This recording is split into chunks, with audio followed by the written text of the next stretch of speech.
Howdy, y'all. Caleb here, and I think it's time we revisit some Kroxigor. I've been seeing them on the table here locally with my friend Sebastian, who's been running Kroxigor a lot. And if you're in the AOS Coach Discord on the Seraphim channel, there seems to be a lot of chatter about the Kroxigor. It's kind of making me wanna knock the dust off mine and get them back on the table again. So let's look at the numbers. How are they stacking up in third edition AOS? And how can we best utilize them? First, I don't think we can talk about Kroxigor without looking at the model. This is what I wish the model looked like. This is, of course, from the Total War Warhammer game. That looks awesome. Kroxigor, like these giant crocodile, just so scary. In AOS, yeah, not exactly your terrifying alligator here. This is one of those models that kind of falls into our kind of derpy model back from many years ago. They still kind of hold a special place in your heart if you've had them for a while. They are kind of funny looking. We know that GW can make a good Kroxigor. This was their Blood Bowl Kroxigor that came out a few months ago, and that looks much better. So I'm hopeful that one day when GW decides to redo the Kroxigor sculpts, that we'll get something pretty awesome. Because they can make a pretty cool looking Kroxigor with the Blood Bowl one. So I want to see that come over to AOS. But let's look at the Warscroll here for a second. Kroxigor do come in a unit of 3. You can reinforce them once to a unit of 6.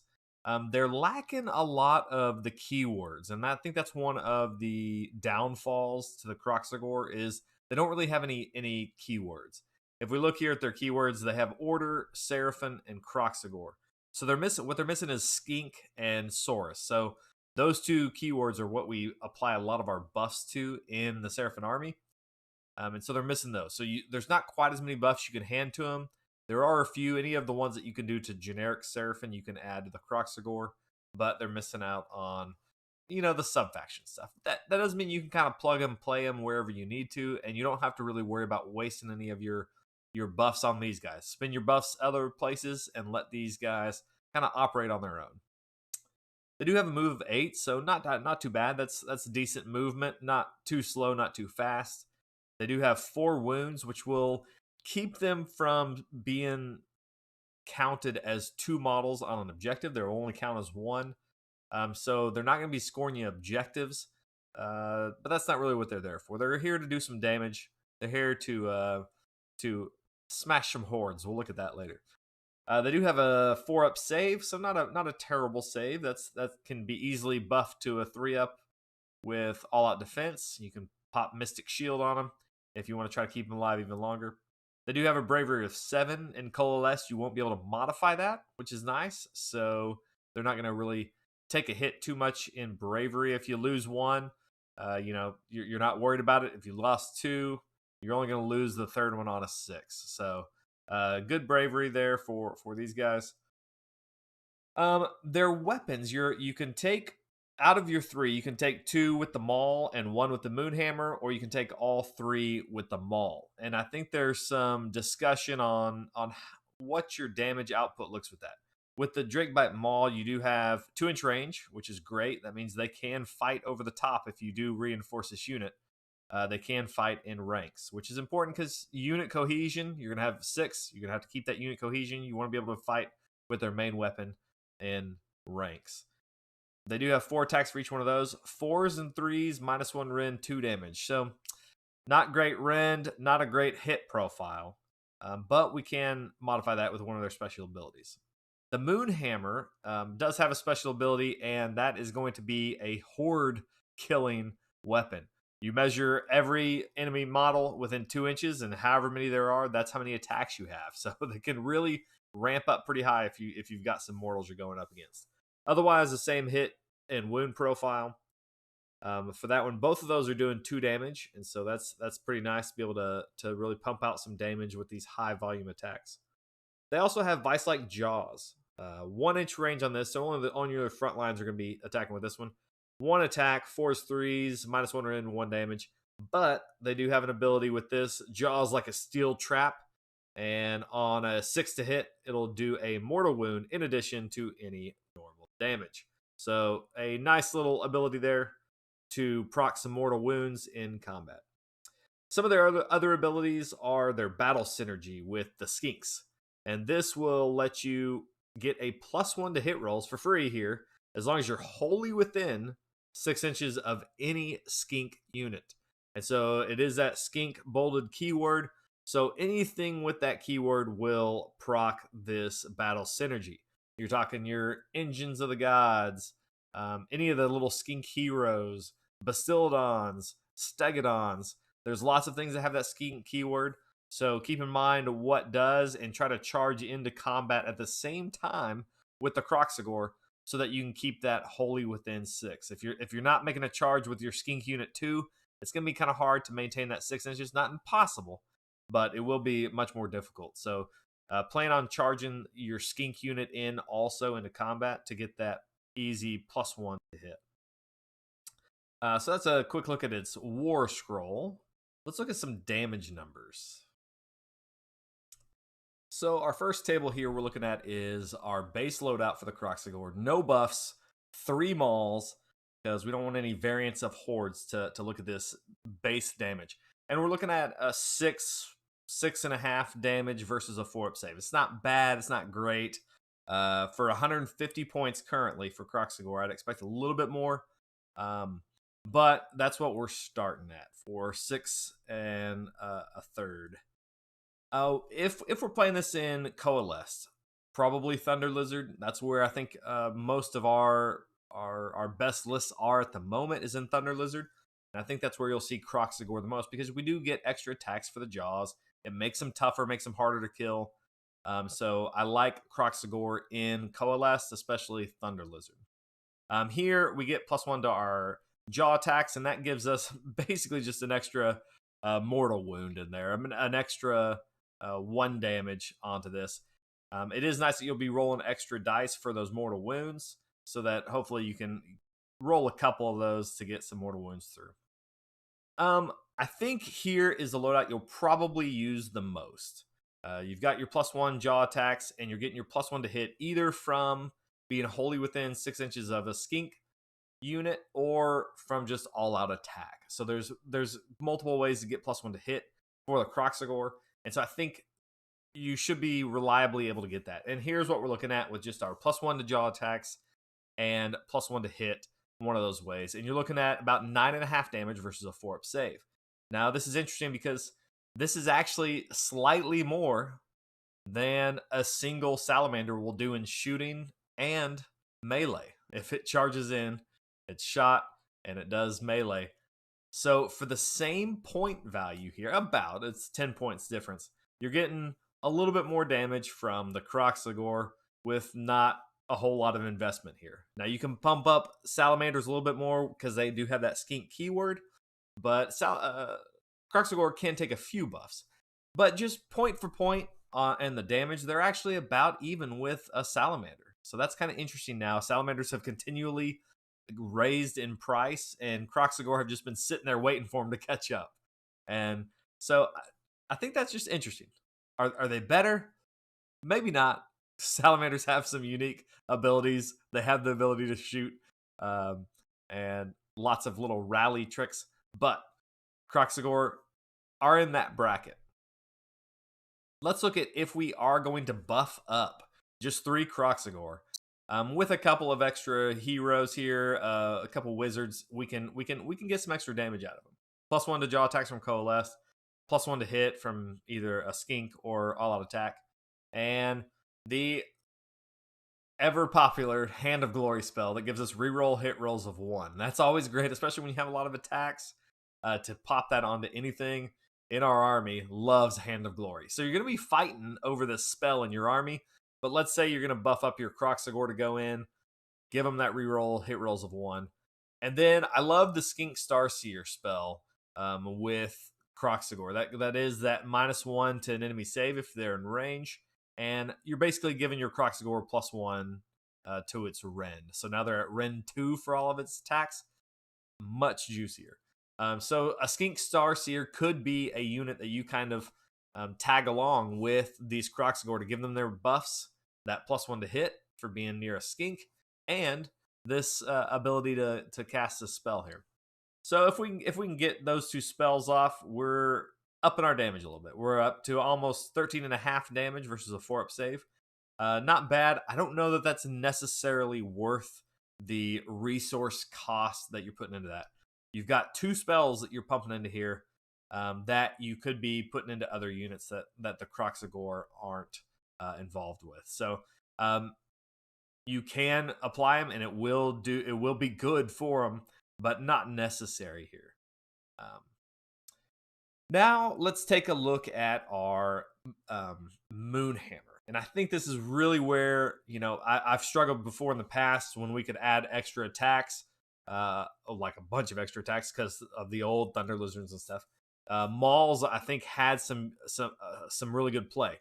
But Moonhammers here, if you're going up against hordes, and I think we might start seeing hordes more often now in the meta, especially as maybe the new GHB's coming up. There's been lots of rumors that hordes will get some buffs here. So we may want to look into this carefully, this Moonhammer, because it will have a pretty good role.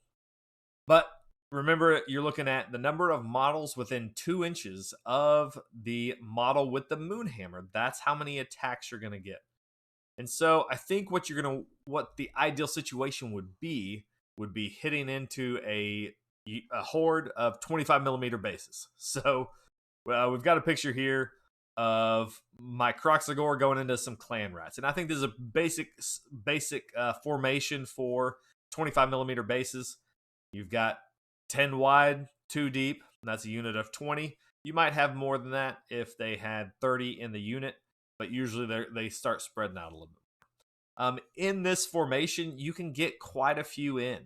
You're talking 2 inches to either side of the Kroxigor plus his almost 2-inch base. So a total of 6 inches wide. That covers quite a few 25mm bases.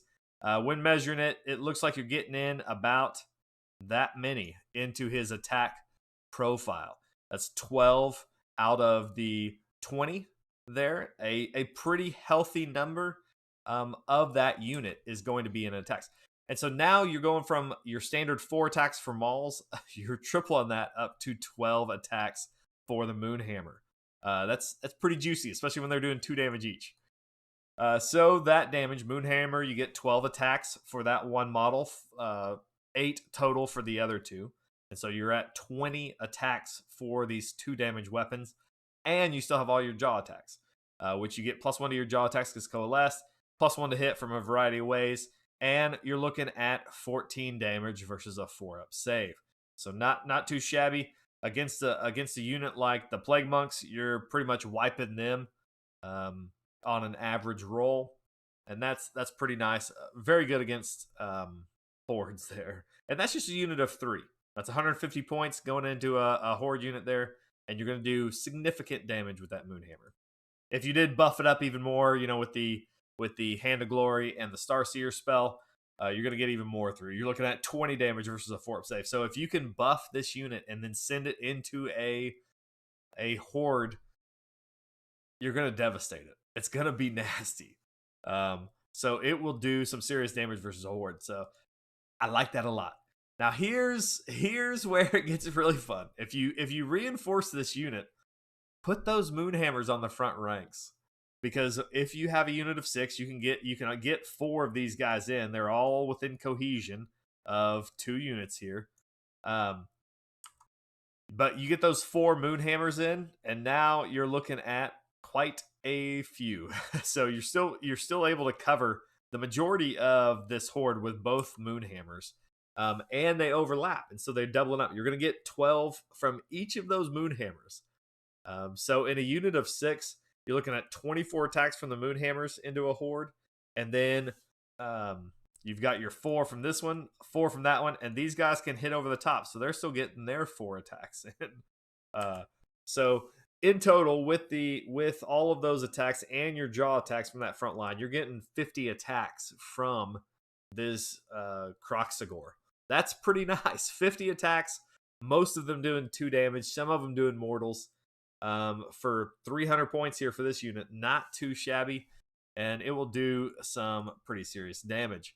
So here's your basic loadout. You know, nothing too fancy, just 1 command point or +1 to hit from a skink, and you're doing 26 damage, almost 27 damage versus a 4-up save.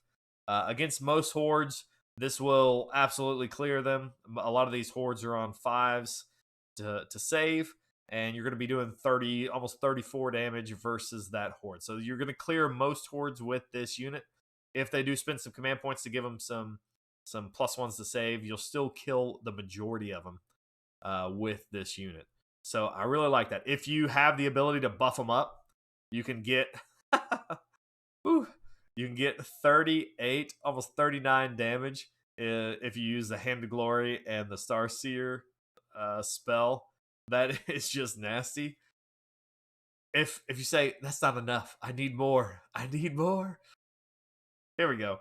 Let's add the Star Priest wounds of 6 equal a mortal wound onto that, and you're getting over 44 damage versus a 4-up save. Those are numbers you like to see. Now, you're pouring a lot of resources into this, and I don't think that's necessary. I think you can get by with just the +1 to jaws and +1 to hit with these Moonhammers. So this will clear a lot of stuff, especially because you're probably charging it with something else to maintain your skink keyword. You're probably charging it with let's say an Engine of the Gods or a Stegodon Chief or a Stegodon. You're gonna have something else in here to keep these synergies up. You're gonna kill a lot of stuff with these guys. So I like them. I feel like they're pretty points efficient here. Let's look at the question of the day. So Mauls or Moonhammer? And I think it does come down to your meta. If you're not seeing a lot of hordes, then absolutely take Mauls. They're going to be more consistent.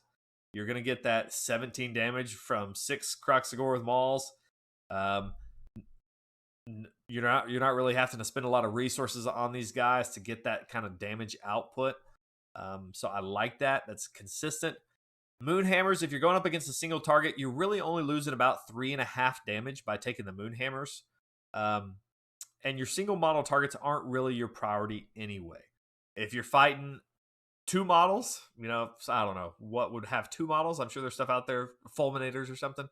You're really you're not losing anything. You're gaining back enough damage here with those Moonhammers. It's not really significant.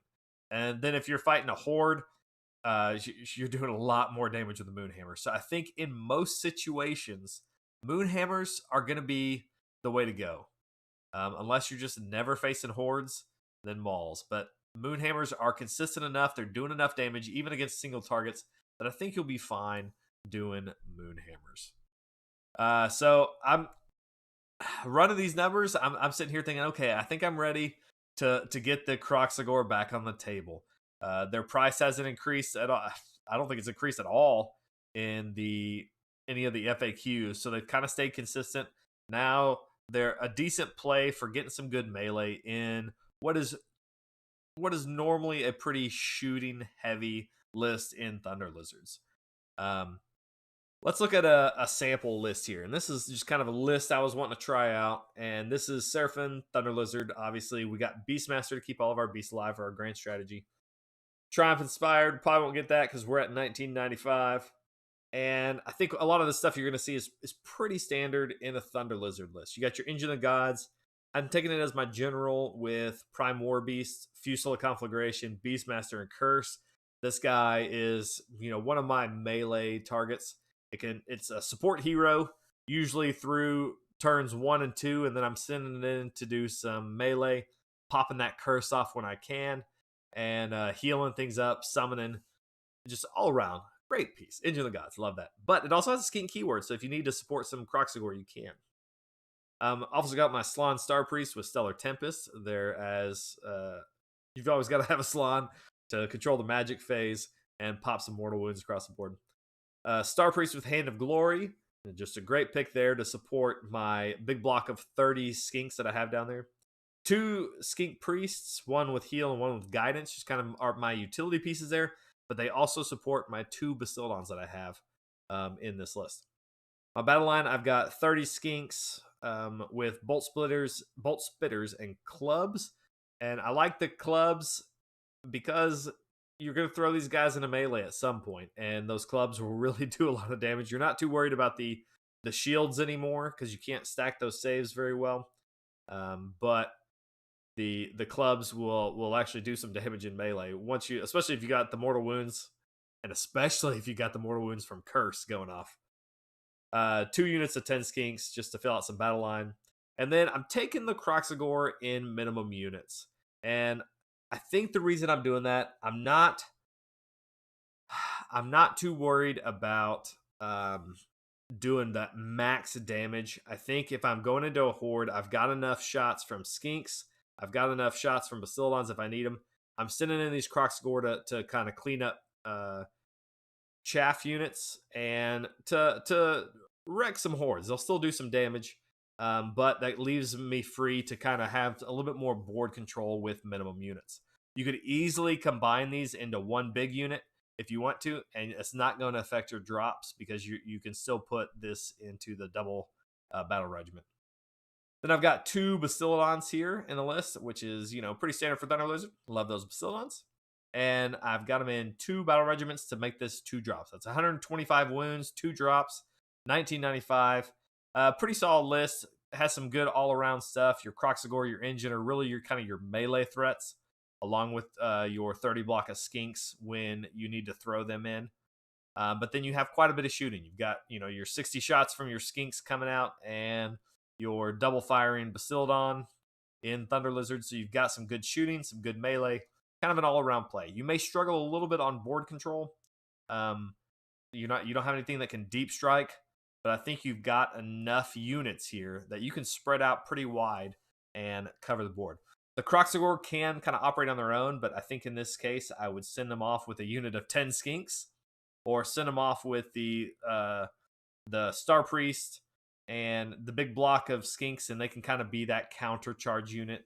Or, hey, play blocking for your big block of skinks if you need to, or pair them up with a Basildon. I mean, there's so many options here because everything in this list has the skink keyword other than the Kroxigor and the Slon. So you're going to get that buff onto the Kroxigor from one of these units at some point. And so I like that. You can either run a minimum or throw them in a big block if you need to.